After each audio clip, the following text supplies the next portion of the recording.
প্রিয় কৃষি উদ্যোক্তা ভাই বন্ধুরা সকলে কেমন আছেন? আশা করি ভালো আছেন। আজ আমরা যে লক্ষ্যে এগোচ্ছি, সফল কৃষি উদ্যোক্তা স্মার্ট কৃষকদের যে তরুণ ছাত্রদের নিয়ে আমরা সবসময় কাজ করি। তার ভিতরে আমরা একসাথে একটা প্রজেক্টে, বড় একটা প্রজেক্টে 4 জন তরুণ ছাত্র কৃষি উদ্যোক্তা আমরা তাদের প্রজেক্টে আসছি।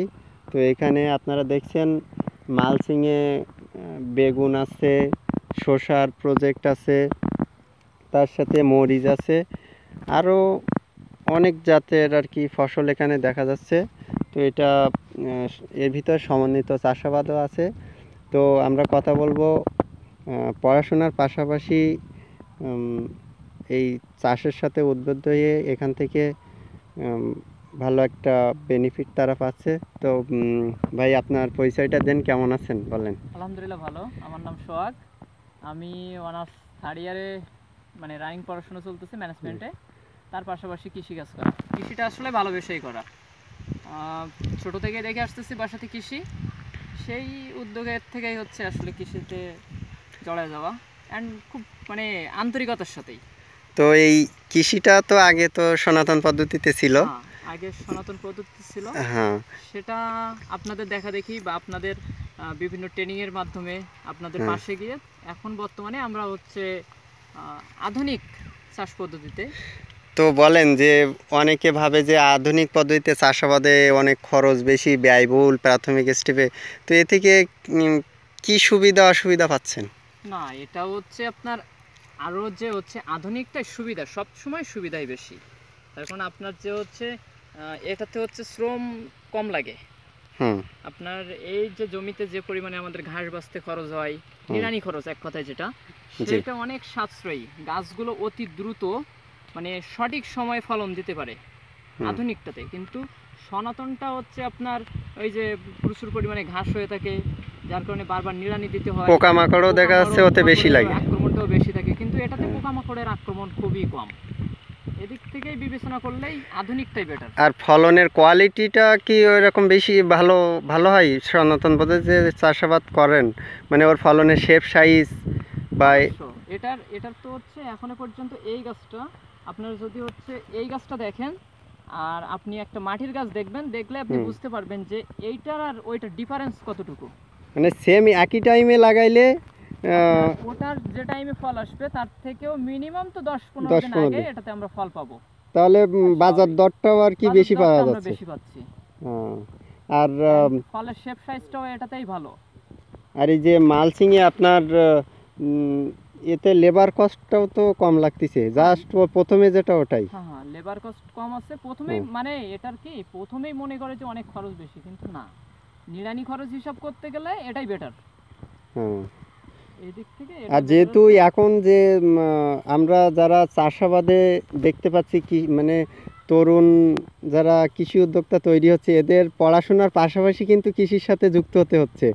পড়াশোনারও টাইম দিতে হচ্ছে, সেই সাথে কৃষির সাথে আসতে হচ্ছে। সেই হিসাবে যদি সারাদিনই যদি সনাতন পদ্ধতিতে চাষাবাদ করে নিড়ানি দিতে হয়, তাহলে মানে অন্য সাইডেও কাজ হবে না, আবার এখানেও ভালো ফসলটাও হবে না।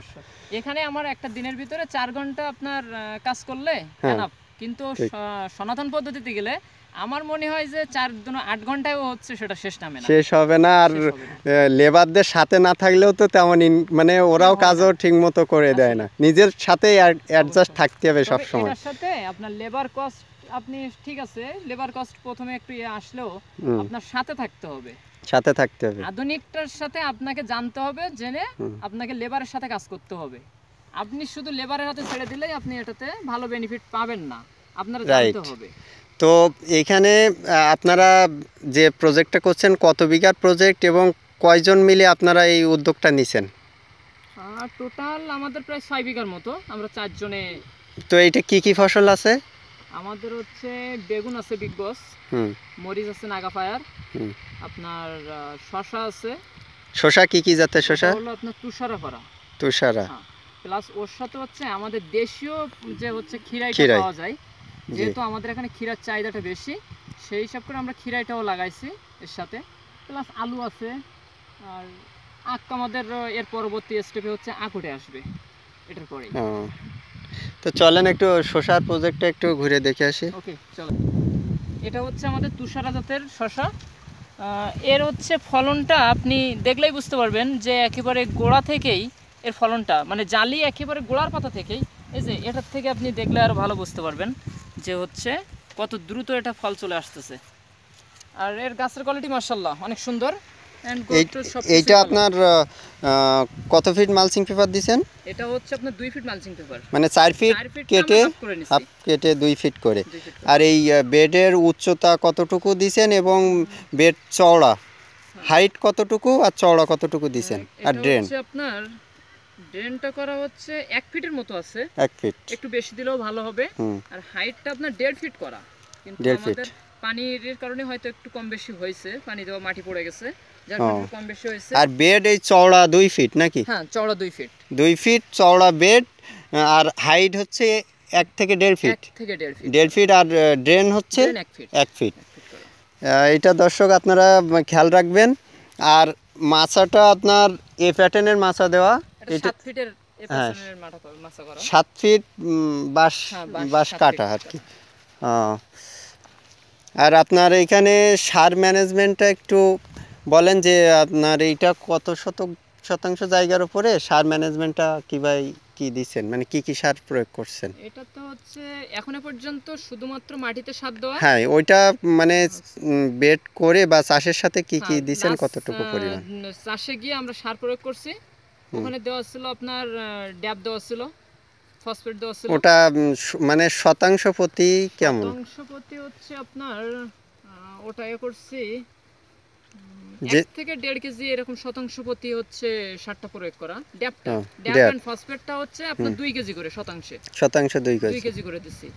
আর আপনার তারপরে পটাশ আছে, পটাশটা দেওয়া 1.5 কেজি পরিমাণ শতাংশে। তার সাথে হচ্ছে আমরা আপনার সালফারটা অল্প পরিমাণে, যেহেতু শসা এটা কিন্তু সব সবজির জন্য না, শসা খুব শর্ট টাইমের জন্য, এই জন্য একটু সারের পরিমাণটা বেশি লাগে দিতে হয়। হ্যাঁ আর এখনো পর্যন্ত আমাদের দেওয়া হয় না, আমরা হয়তো সার দিব যখনই আমাদের হারভেস্টের সময় আসবে তখনই আপনারা সেকেন্ড টাইম হচ্ছে সার প্রয়োগ। দর্শক এখানে দেখেন, এখানে শসা বাদে বা অন্য চাষের ক্ষেত্রে এই সারের পরিমাণটা একটু কম বেশি হতে পারে। এইটা যেহেতু শসাটা লতা জাতীয় ফসল, 25 থেকে 30 দিনে ফার্স্ট হারভেস্ট শুরু হয়ে যায়, কিন্তু অন্য ক্ষেত্রে আরও 2-3 বার চাপান সার দেওয়া যায়, সেক্ষেত্রে কিন্তু পরিমাণটা একটু কমে আসবে। এটাতে চাপান সার দেওয়ার সুযোগ না থাকায় একবারে দিতে হয়, জাস্ট হালকা পরিমাণের পরে আপনার ওই সারটা ছিটাবো, কিন্তু আমরা বেশি পরিমাণে সারটা দিয়েই হচ্ছে বেডটা তৈরি করে নিছি, যে যাতে একবারে ওই ফলনটা উঠে আসে, ফলনটা ভালোভাবে। আচ্ছা আপনার যে দেশি জাতের যে খিরাইটা একটু চলেন ওখানে, আপনি চলেন। এটা হচ্ছে আমাদের দেশি জাতের যে খিরাই বলে যেটা, সেটা এর হচ্ছে আপনার ফুল চলে আসছে। এটা একটু সময় লাগে, শসার থেকে এটা একটু সময় লাগে হইতে, কিন্তু এটা আবার খাইতে আবার সুস্বাদু বেশি।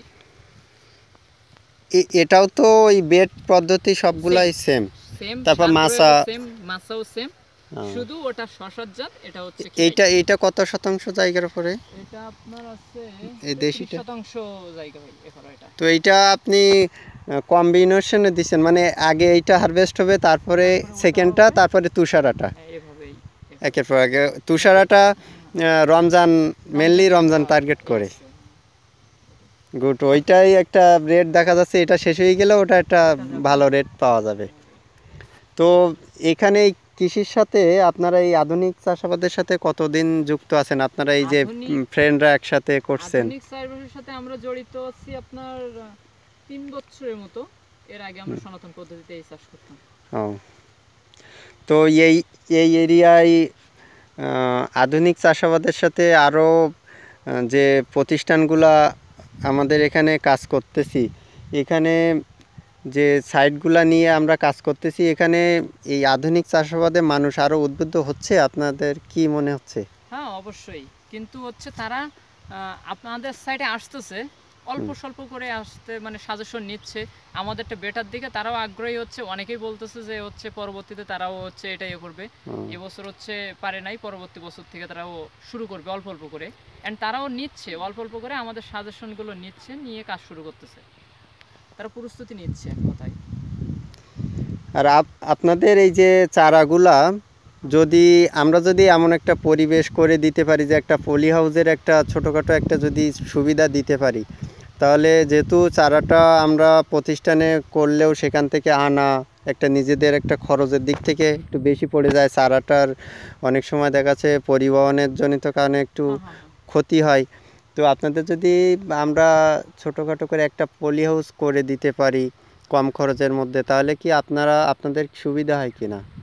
আপনি দেখেন যে কোনো জিনিসের প্রথম স্টেপটা, যেমন ফসলের ক্ষেত্রে চারাটা মেন। এই চারাটা আমরা যখন দূরের থেকে নিয়ে আসতেছি, আমরা জানি না আমাদের কিসের চারা দিচ্ছে, কি করতেছে, এই ক্ষেত্রে আমরা সবচেয়ে বড় ধরা খাচ্ছি। এর জন্য যদি আপনারা আমাদের এই সুযোগটা দিয়ে থাকেন চারা উৎপাদন করার, তাহলে আমাদের ক্ষেত্রে এটা বেটার হবে। তার কারণ চারাটাই ফসলের জন্য মেন। যদি চারাটাই সুস্থ থাকে, আমার ওয়াল স্টেপ আমি ভালো কিছু পাবো, কিন্তু চারা যদি আমার খারাপ আসে, তাহলে আমার আমি এই সুযোগটা পাচ্ছি না। তো আমরা গ্রিনন এগ্রোন এই দুইটা প্রতিষ্ঠানের সাথে আমরা সাপোর্টে কাজ করতেছি।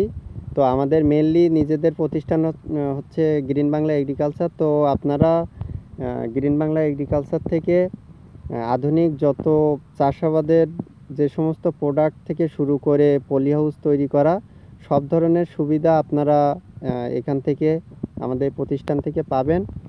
তো আরেকটা আপনাদের সুবিধার কথা বলি, যেহেতু আপনাদের প্রতিষ্ঠানটা এখন পাশে চলে আসছে, মানে সেই প্রতিষ্ঠানের যে অঙ্গ সংগঠন সেটা আমাদের কাছে, হ্যাঁ, গ্রিন বাংলা এগ্রিকালচার আপনাদের সাপোর্টটা দিচ্ছে। যেহেতু অনেকে বগুড়া, মেহেরপুর, চুয়াডাঙ্গায় বা ঢাকায় এত দূরে আমাদের দক্ষিণ অঞ্চলের মানুষ ওইভাবে গিয়ে সেভাবে করতে পারে না, বা খরচের বিষয়টা দেখতে গেলে আমরা যে সাপোর্টটা পাচ্ছি সেখান থেকেও আপনাদের একটা সুবিধা দিতে পারতেছি। এইটা হচ্ছে আপনাদের একটা প্লাস পয়েন্ট। তো এর জন্য গ্রিন বাংলা এগ্রিকালচারকে অসংখ্য ধন্যবাদ যে এই সাপোর্টটা দেওয়ার জন্য। আর আমরা খুব তাড়াতাড়ি আসবো আপনাদের এই আমাদের দর্শকদেরকে দেখানোর জন্য এর যে ফলনের, আমরা তো এখন দর্শকের দেখতে পাচ্ছে গাছের বা ফসলের মানে ছোট গাছ দেখে যাচ্ছে, এর যে ফলনটা যে সময় ভরপুর থাকবে সে সময় আপনাদের আরও মুখে হাসি আমরা দেখতে পাবো, এবং দর্শকদেরকে আরও ভালো কিছু দেখাইতে পারবো। এর ফলনের হচ্ছে সুন্দর একটা দর্শন, মানে ফলনটা যখন হয় তখন অনেক সুন্দর দেখায়। তো আর সেখানে আপনাদের আরও 3 বন্ধুকে হাজির করাবেন, সেখানে আমরা যাতে দর্শকদেরকে দেখাইতে পারি যে না, আমরা তরুণ ছাত্র সমাজ যে আমরা যে এখন পড়ালেখা করে চাকরির পিছনে ছুটে লক্ষ লক্ষ টাকা দিয়েও আমরা কিন্তু ন্যায্য আমাদের পারিশ্রমিকটা আমরা পাচ্ছি না, এবং সামান্য 15-20 হাজার টাকা বেতন দিয়ে দেখা যাচ্ছে আমরা চাকরের মতো কাজ করতে হচ্ছে, কোনো স্বাধীনতা নেই। তো সেই স্বাধীনতাটা এবং আমাদের এই শ্রমের মূল্যটা যাতে যথাযথভাবে পাই, সেই লক্ষ্যে আমরা হচ্ছে স্মার্ট কৃষিতে আসা, স্মার্ট চাষাবাদে আসা। তো এই লক্ষ্যে আমরা কাজ করে যাব। আর আপনাদের পাশে যেমন আমরাও আছি, আপনাদেরকেও আমাদের পাশে থেকে যাতে আপনারা কাজ করতে পারেন, সেই আশাবাদ ব্যক্ত রেখে আমাদের আজকের এই প্রতিবেদন এখানে সমাপ্ত করছি। দর্শকরা সকলে ভালো থাকবেন, সকলকে ধন্যবাদ।